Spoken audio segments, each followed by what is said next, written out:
മാതൃഭൂമി അന്താരാഷ്ട്ര അക്ഷരോത്സവത്തിൻ്റെ ഭാഗമായി മാതൃഭൂമി പുസ്തകശാല നാളെ തുറക്കുകയാണ്. വിഖ്യാതരായ 7 എഴുത്തുകാരുടെ മക്കളാണ് നാളെ മാതൃഭൂമി പുസ്തകശാല ഉദ്ഘാടനം ചെയ്യുന്നത് എന്ന പ്രത്യേകത കൂടിയുണ്ട്. വൈക്കം മുഹമ്മദ് ബഷീർ, വയലാർ രാമവർമ്മ, ONV തുടങ്ങിയ എഴുത്തുകാരുടെ പ്രമുഖരുടെ മക്കൾ ഉദ്ഘാടന വേദിയിലേക്ക് എത്തുന്നു. ജനുവരി 29 മുതൽ ഫെബ്രുവരി 1 വരെയാണ് മാതൃഭൂമിയുടെ അക്ഷരോത്സവം അനന്തപുരിയിൽ നടക്കുക.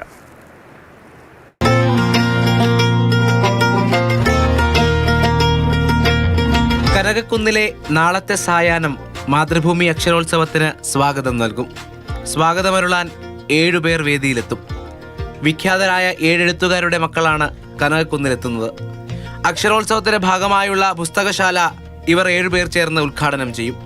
വൈക്കം മുഹമ്മദ് ബഷീറിന്റെ മകൻ അനീഷ് ബഷീർ, വയലാറിന്റെ മകൻ ശരത്ചന്ദ്ര വർമ്മ, ONV കുറുപ്പിന്റെ മകൻ രാജീവ് ONV, സുഗതകുമാരിയുടെ മകൾ ലക്ഷ്മി ദേവി, M കൃഷ്ണനായരുടെ മകൾ രാധ, കാക്കനാടന്റെ മകൾ രാധാ കാക്കനാടൻ, MK സാനുവിന്റെ മകൾ രേഖ എന്നിവർ ചേർന്നാണ് ഉദ്ഘാടനം നടത്തുന്നത്.